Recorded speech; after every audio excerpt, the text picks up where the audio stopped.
Hi guys, Firecats3 here, and I'm using my old microphone, so hopefully the audio quality is a little bit better. I heard the audio quality with the last microphone, the newer microphone that I used, and I put it on YouTube, and then the audio quality wasn't that good, so I like this microphone better anyway, so that's why I'm using it. Alright, so past all that, what did I want to talk about? Oh, I know what I want to talk about.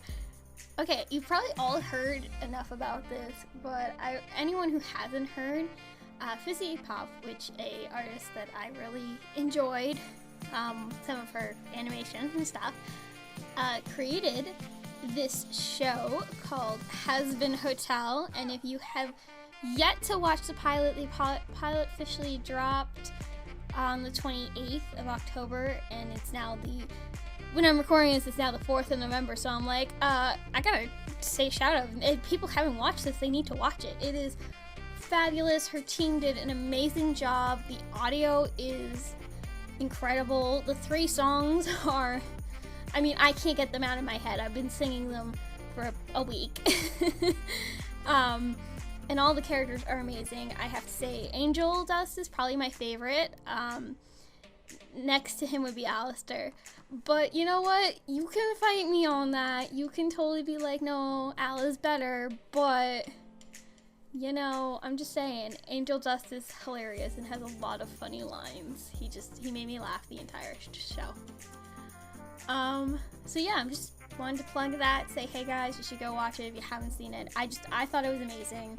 They've actually been doing, like, cast, live streams with the voice actors and stuff to raise some money for it, and those are also very entertaining. One who does that, let me just, I have them up right here. Ashley Nichols Art on YouTube does the live stream, so I'll also link her channel in the description. So I'll link the pilot and I'll link her channel in the description. Anyway, so you heard me click on my computer because I couldn't remember the name of the channel. Let's talk about something else. With this video I am making today, as I am like totally being weird because I can't think of what I'm trying to say. This is why you should never do a long audio, people. You just start to ramble and chat with yourself and people think you're crazy, and I'm pretty sure that I am, so it works. Oh, Lord. Okay, so with this video I wanted to talk about was the concept of characters being alive, in a sense. Obviously, they don't have actual physical bodies, no, like, beating hearts, etc. Like, I can't draw Flora on a piece of paper and then she magically appears in front of me, okay? That's not how it works. But if we were going to talk about characters, there is they are alive to us, the artist and the viewer, in some capacity. Like, when you watch a TV show or a cartoon and you're discussing the character development and all that, you usually refer to, you're saying, oh, that character's really cool, or I don't think she would have done that. I don't think that was in oh shoot, brain fart right there. I meant to say they are out of character. Yeah, oh shoot, they're out of character, stuff like that. Like, you'll hear artists, actors, voice actors, character designers, artists, etc. will say stuff like, well, that character wouldn't do that. She wouldn't do that. He wouldn't do that. It wouldn't do that. They wouldn't do that. Just anything about their character. And a lot of times when you're creating a character, a lot of artists, and myself included, will, say things like, well, I think about how this character would react in this situation. What would be going through their head, what is in their mind. And it's very interesting that we kind of give these characters life without giving them life, if that makes sense. They are alive in our heads, in our hearts, and that we give them this feel. We project onto them what we feel would be happening. Humans are very empathetic, so that's one of our great qualities. And for artists and other people in the world, I could say fans a lot, we can project that empathy, that emotion that we have onto inanimate objects, or at this point, just a 2D drawing of a character. So it fascinates me, the idea that characters are so ingrained in us, and we are so empathetic, and we have so much emotion that we're able to produce a living thing without it being actually living. A character's not living.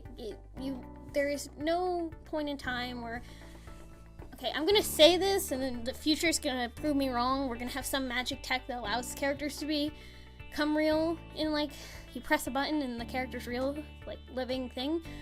But at this point in time, in 2019, there is no way to make a living creature by drawing a picture. You just can't. Not in 2019. So, yeah, so that's kind of what I wanted to talk about. So, yeah, I think that's cool. The other thing is that when you're creating characters, and I'm going to use an example from my life, when I was younger, you probably know all my characters, and some of you will probably figure this out pretty easily if you know my stuff. But I had these characters, so me and my friend had made this whole world together and stuff. And then she decided, she was done with that fandom, so she decided to get rid of all her characters. Well, a lot of the characters I had made were connected to those characters. So I remember feeling this sense of just anger and sadness, and just like, I was mad because I felt like she was hurting my babies. Yes, I am one of those people. I call my characters my babies. I also call characters that I love from shows that I watch my babies as well, okay? I want to protect them. They are adorable, and they aren't actually living creatures, but I feel like I want to protect them, and I love them, and they're my babies. So, anyway, the thing that happened with the story was I kind of was a jerk. Let's just say, I'm gonna say it, I was a jerk to her. And I made characters to replace the characters she basically killed off. And then she asked me, there was this one character she kept, and they were technically the child of a character of hers and mine. And I had replaced that character, so she asked me if that character would be her character. The character she kept was going to be the child, the new character, and my character. And I said no. Just flat out no. I was just that mad. So I think that's kind of a good example. I know it's weird to bring up my own things with this, but I wanted to bring it up because I think it's a good example of how some of us kind of go a little bit overboard with our characters. We get a little very not a little attached, very attached. I mean, I still kind of feel that way, so to a certain extent. I still would get very annoyed if I worked really hard on this character and then someone just went and drew them, like, I don't know, like, say it's like a pure character that's like never drinks alcohol or whatever, and someone went out and drew a picture of them drinking alcohol. Like, I can understand that level of hurt, like, but to be an artist, you have to kind of let go of that too. But yeah, they are your babies, and you really do care about the characters, and they're not, to bring it all back to the whole idea what we were talking about, characters are real in the sense that we give them emotions in our minds. So when you're an artist, and this is to all those who are artists and fans and whatnot, when you get attached to a character and stuff, just keep it in mind that, one, they're not actually physically real, so nothing that happens can actually hurt them, and two, you know, it's your enjoyment. It's how you enjoy the character that really counts. Yeah, I'm sorry, I kind of went on a soapbox there. So yeah, so I just thought that was interesting, that the artists do that, and fans do that too. Like, we really debate characters and stuff, and we say, oh, he would never do that, and stuff. Like, I have to say, and I'm gonna throw this fandom under the bus, even though I'm like totally a part of it and I love it. The My Hero Academia fandom, if you ever read like the negative comments to someone's like AV, which stands for alternate universe, even if you guys didn't know that. Someone's AV comic, if they take a character out of context, like they take Deku and make him like really tough, like the villain Deku ones are the ones I usually see this for. People will say, well, Deku isn't mean, he would never become a bad guy. It's like, you totally took him out of character, he would never do this. And I want to point out that, like, even us fans, like, we didn't create this character, we didn't create Deku. Deku was created by the creator of My Hero Academia, which I'll put his name across the screen because I don't want to mispronounce it. Yeah. But, like, we didn't create it, and yet we still have that level of connection to the character that makes them feel alive to us, and we're alive enough that we're arguing with people who created fictional things about them, saying, hey, that doesn't make sense, you've taken the character out of context.